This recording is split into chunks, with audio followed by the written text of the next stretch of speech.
Welcome back to King Birds Care. दोस्तों कैसे हैं आप लोग। आज की वीडियो बहुत ही इंपॉर्टेंट और बहुत ही इन्फॉर्मेटिव होने वाली है। आज की वीडियो में मैं आपको बताने वाला हूं जावा के फंगस के बारे में। बहुत से लोग मेरे से कमेंट में पूछ रहे हैं कि भाई हमारे बर्ड्स को जो है वो फंगस होता है, फंगस किस तरह होता है, क्या वजूहात होती हैं, किस तरह इसको पहचाना जाता है, किस तरह आप अपने बर्ड्स को चेक करते हैं, कितना ये नुकसानदेह है। फंगस एक्चुअल एक माइट होता है जो कि बहुत से लोगों को इस बारे में नहीं पता। अच्छा जी, इसका इलाज क्या होगा, प्रॉपर मेडिसिन जो है वो इसकी क्या होगी, किस तरह ये सही हो सकता है, प्रैक्टिकल करके भी आपको दिखाऊंगा। आज की इस वीडियो के अंदर बहुत ही इंफॉर्मेटिव वीडियो होने वाली है। इसके अलावा और भी कुछ अहम मालूमात आपको इस वीडियो में देने वाला हूं। तो बिना किसी देर के चलिए शुरू करते हैं आज की वीडियो। मगर उससे पहले अगर आपने अभी तक चैनल को सब्सक्राइब नहीं किया, अभी चैनल को सब्सक्राइब करके बेल बटन दबाते हैं। इसी तरह की इंफॉर्मेटिव वीडियोस आप लोगों के लिए लाता रहता हूं। और आप लोगों से एक रिक्वेस्ट है कि अगर आपको लगता है ये वीडियो इंफॉर्मेटिव है, किसी के काम आ सकती है, तो लाजमी इसको शेयर ज़रूर करें। आपके शेयर करने से किसी बेज़बान परिंदे की जान बच सकती है। तो चलिए शुरू करते हैं आज की वीडियो। Let's go. दोस्तों ये फंगस जो है दरअसल एक किस्म के माइट्स होते हैं। जैसा मैंने पहले बताया है, इनको स्केली माइट्स कहा जाता है या स्केली फेस माइट्स भी कहा जाता है। ये फंगस पैदा होने का रीज़न गंदगी है। गंदगी की वजह से ये माइट्स पैदा हो जाते हैं, चाहे वो मटकी या बॉक्स के अंदर गंदगी हो, दाने के बर्तनों में गंदगी हो, या फिर केज के अंदर गंदगी हो। एक और इम्पॉर्टेंट चीज़, ये माइट सिर्फ चोंच पे ही नहीं होते बल्कि पंजों पे भी हो जाते हैं, और जितनी भी ओपन एरिया है वहाँ पर हो जाते हैं। और दूसरी चीज़ ये कि ये सिर्फ जावा में नहीं होते, ये बजरी, कॉकटेल, लव बर्ड, तमाम बर्ड्स के अंदर हो सकते हैं। एक और अहम बात, ये एक बर्ड से दूसरे बर्ड्स के अंदर फैलते हैं। अगर आपके केज के अंदर किसी बर्ड्स को ये हो गया है तो आप पहली फुर्सत में उस बर्ड्स को निकाल के अलग कर लीजिए, बिल्कुल एक अलग सेपरेट एवरी से अलग उसको रखिए और उसके बाद उसका ट्रीटमेंट कीजिए, क्योंकि ये बहुत जल्द एक बर्ड से दूसरे बर्ड्स में मुंतकिल हो जाते हैं। अभी मैं आपको एक केस आपके सामने दिखाऊंगा भी कि किस तरह इसने जावा को नुकसान पहुंचाया है और किस तरह हम उसका ट्रीटमेंट कर सकते हैं।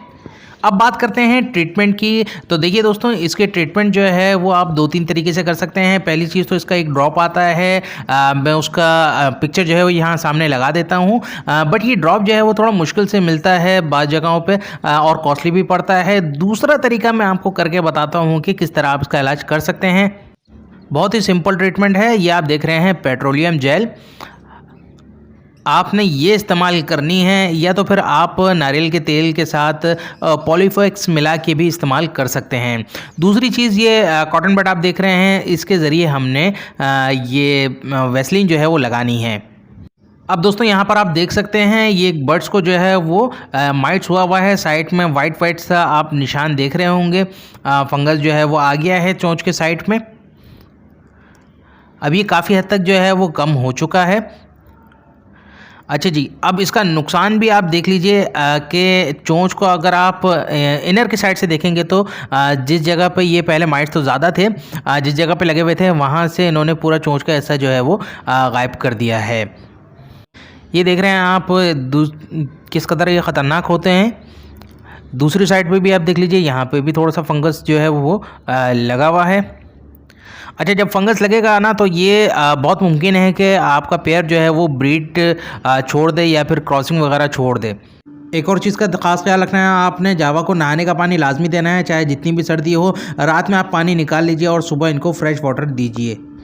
इसी तरह ये नीचे भी जो है वो इनकी चोंच के नीचे के एरिए में भी फंगस जो है वो फैल जाता है।